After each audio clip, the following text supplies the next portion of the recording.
Ekiri e Masaka ate kitokota butokosi anti akabenja k'omukulu Mathias Mpuuga Nsamba kagenda mu maaso n'okulemesa aba National Platform abakola omulimu gwabwe era ng'akabinja kano mulimu abasajja abeetutte wano Muhoozi Project ombu bagenda kumwaniriza muganda nge kyenyiza okugamba n'okutegeeza nti luno lwonna olukwerupange omukulu Muhoozi Mathias Mpuuga Nsamba Balamu Balugakale n'omukulu Frank Gashumba be bali mu dutambuza n'etwongera obajjukiza n'okubategeeza mu bikole but your time is coming. Twongera obajjukiza n'okubategeeza nti Kyagulanyi Ssentamu Robert Babwenzekere President of Uganda temuyina kalungi nke mugenda kufuna Mathias Mpuuga Nsamba oli waddembe okukola political party oli waddembe okugenda for good ffe tetukweguya era tetuli kweguya kubanga n'okwagala tetukwagala tewali muntu ayagala muntu wankwe tambula na wankwe era tokiddangawo n'olowoozako bagenda kunsaalirwa bagenda kunneeguya tetulina budde bugenda kweguya Mpuuga tesuubirayo nti National Platform egenda kweguyayo olunaku n'olumu wadde era mwe mukole manyaga gammwe mugakole we munaawulira nga mugakooye munaagalika naye nga ffe bwe tuli tujja kusigala nga tutambula tujja tambuza eggwanga lyaffe likyagenda mu maaso tolina kyotugamba Mpuuga n'akabinja ko temulina byonna mu bikole bina tubiraba ebigende maaso e Masaka naye tubategeeza tebitukwatako kubanga twagala ggwanga ddeewo leero byaliwo kuva dda naye ng'omuntu bw'abba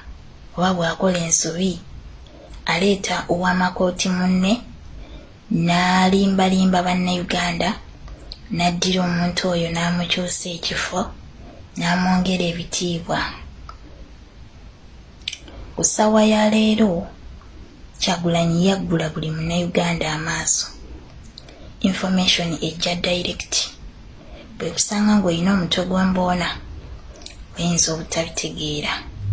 Kyannaku nnyo nti abaana abato emigigi emito ssaawa zino gye giri mu kuvaayo okwogera amazima ate abantu abakulu be tubadde tuwa ebitiibwa banaabye ensonyi bakola biswaza. Oweekitiibwa Mpuuga, singa obadde tokolagana na gavumenti, singa ekintu ekyakoleddwa kyabadde nti katego, wandibadde oddira ebitiibwa byo n'obikkakkanyaako wali wabbali n'okola ekibiina bye kyakusabye kuba byangu nnyo. Naye oli mugezaako kwagala kwedifendinga, oyagala kwegeza mu Kyagulanyi nti omusobola, naye Kyagulanyi takyali Kyagulanyi oli gwe mwali mumanyi. Ate Kyagulanyi w'amaanyi nnyo okubasinga. Ebyobufuzi teyajja kuzannya politics mwe gwe mwogerako oyo gwe experience gwe mwogerako, kubanga experience gye mwogerako okuva Museveni we yajja waakulya nguzi. Okitegeera eyo experience gye mwogerako yaakulya nguzi ate nga Kyagulanyi yajja kulwanyisa nguzi. Okitegeera ekirala teri abamanyi ne kano ke mumanyikiddwako mumanyikiddwa lwa Kyagulanyi. Mwali mumanyikiddwa eyo gye mukulembera. Oli ku musajja amanyikiddwa ensi yonna nga ne bw'ogenda mu kyalo e Karamoja bajja gamba oyo Bobi Wine Kyagulanyi. Kyagulanyi takyali Kyagulanyi oli gwe mumanyi. Ne Kyagulanyi yennyini bw'akeera ku makya n'alya mu bannayuganda olukwe basobola omukasuka eri, naye mmwe emirulo gibajjudde. Muyina experience fine, muludde mu byobufuzi it's fine, naye temugguse temunnakuta. Omusajja omukulu ne bakukwatira mu bubbi bwa millions 5. Singa kansala yeyazibbye oba yeyazifunye kale yeyazifunye twandigambye okay, money made money, but money made money mad. Kansala munnange alabika yakemeddwa. Naye gwe omusajja omukulu eyewaana alina ebitiibwa, eyewaana aludde mu byobufuzi, kyogamba ebyobufuzi osazeewo obiyiwe ku ttaka. Oweekitiibwa Mpuuga, ebitiibwa bye mulina temubikoleredde era temubigwanidde, mwabisanga ku mmeeza olw'okuba mwagala ebintu by'obwereere, mukolagana ne gavumenti n'abawa ebitiibwa. Kubanga omuntu akoleredde ekitiibwa kye tasobola kukkiriza ekitiibwa ekyo kimale gagenda. Kiba kitegeeza ki? Olina kwetoowaza. Kituufu ensobi wagikoze, nnyonnyola bannayuganda nti bannange nakemeddwa, oba nti kano kabadde katego kuba Museveni tumumanyi atega abantu ssente. Wandibadde okola ekibiina naye oyagala kulagako Kyagulanyi, naye mukwano teweerijja. Oli ku ssuubi lya Uganda temwerijja. Buli agezaako okulowooza nti ogenda kweyimba mu Kyagulanyi, manya nti weeyimba mu bannayuganda, era bannayuganda bajja kufeesinga. Mwefuula nti muludde mu byobufuzi, ebyobufuzi ka experience ke mulina kakukumpanya ssente z'abawe ba musolo.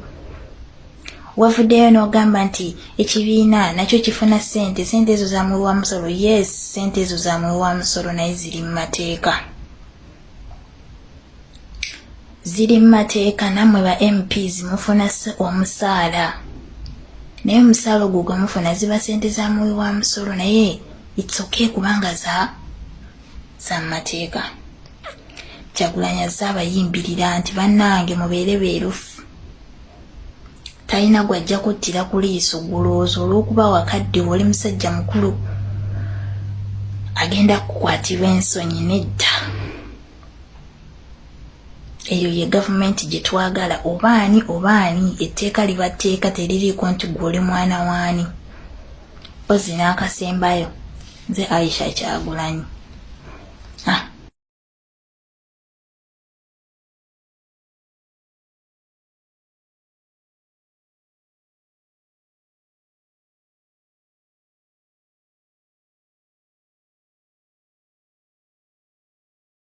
Yoyo Mpuuga wammwe omulungi wammwe gwe mbadde musuubiramu ebirungi bingi ebyo byatandise okukola. Mwami Yoseri tewuhulabannange n'abalala mujja kubawulira amanya amabi, naye twongera okujjukiza n'okutegeeza tukyalina kiddako. Ramadan Karimu abooluganda. Omuzungu agamba nti you can fool some people for some time, but you can't fool all people all the time. Ebbanga liise ddene nga otuwulira CBS FM radio y'obujjajja netugaa nti bas Buganda ku ntikko. Tuba tukyali awo ne tufuna BBS telefayina netugaa nti ate kati tukikubye. Naye lumu His Excellency Robert Kyagulanyi Ssentamu yali ku CBS FM ng'aline Made in Sereko Sebuliba, n'amubuuza ekibuuzo ng'akomplaininga ku radio eyo.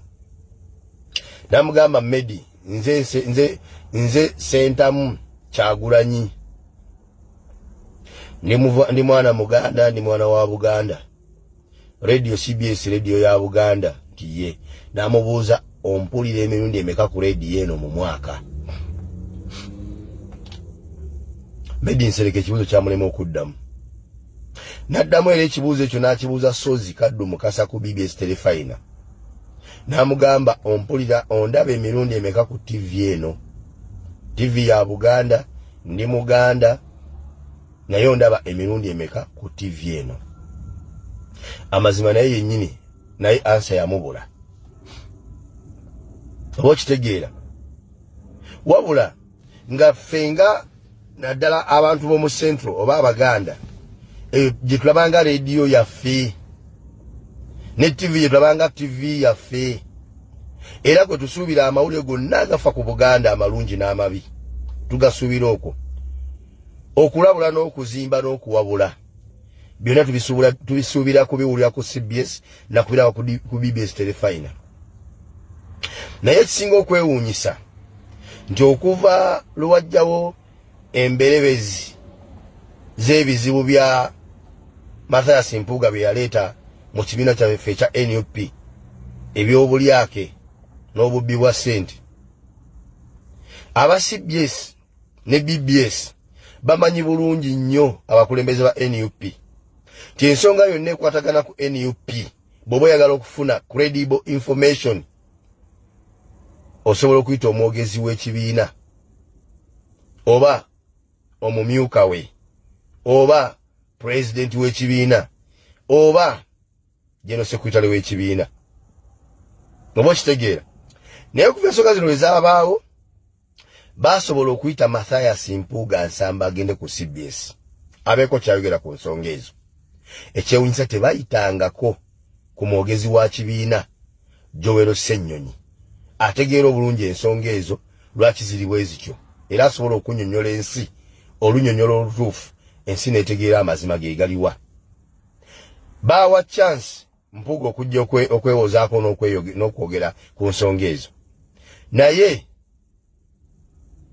tetuulirangako nga bayise oba general secretary w'ekibiina agenda agere ku nsonga ezo oba kale omumyuka w'omwogezi w'ekibiina Alex Waiswa Mufumbiro nti bamuyise ku CBS FM agenda ayogere ku nsonga ezo ezigenda maaso mu NUP wabula bayitayo abo bokka be bamanyi nti be bannanfuusi mu kibiina kyaffe kya NUP abannanfuusi bokka be bayita Abedi Bwani katava ku rediyo eyo simanyi oba ayinamu emigabo tava ku rediyo eyo noza mu mwezi ayinza okwera ku CBS FM emirundi 3 mu mwezi ogwo oba kitegera buli akagawa mu NUP bayita Abedi Bwani ka oyinza ganti omwogezi wa NUP kagabo twaha abo batavaawo oba kitegera nenga NUP ina abajogerera bwabaawo obuzibu bwagwa mu NUP lwaki temuyita aboogera NUP ne bajja ne boogera ku CBS lwaki muyita bemumanyi nti be bannanfuusi buli ggulire lyonna erivuma Robert Kyagulanyi Ssentamu oba eri mu Kakanyo oba eri mu Tyobola lifulumira ku CBS FM eyo platform yaweebwayo okulwa Abaganda abajiwuliriza ennyo kwe baba bafuniranga amawulire agatyoboola n'okukakkanya omununuzi w'eggwanga Robert Kyagulanyi Ssentamu kyova nti bagikozesa ebakolera nnyo olw'ensonga nti abasinga obungi mu Baganda bawuliriza nnyo rediyo eyo mpaka ne ku bakozi baba bagikolako okuli Abe Mukiibi okuvaayo n'awera ku mpewo n'agamba tujja bayiwa amaviivi mwenna abagezaako okukakkanya abakulembeze Buganda bya gulumi nga tugenda kufaafagana nammwe naye nga tebannayitako mwogezi wa NUP kujja kwogera nsonga za Mpuuga bamanye nti abafe Mpuuga mukyamu oba NUP nkyamu wabula bo baleetawo bokka bamanyi nti be bannanfuusi ab'ekibiina kya NUP CBS FM ne BBS Telefina mulimbidde abantu ebbanga ddene nti muli mpuliziganya za Buganda naye amazima mukunamye nnyo era mwolesezza nnyo obunnanfuusi wammwe n'obulyake eri bannayuganda.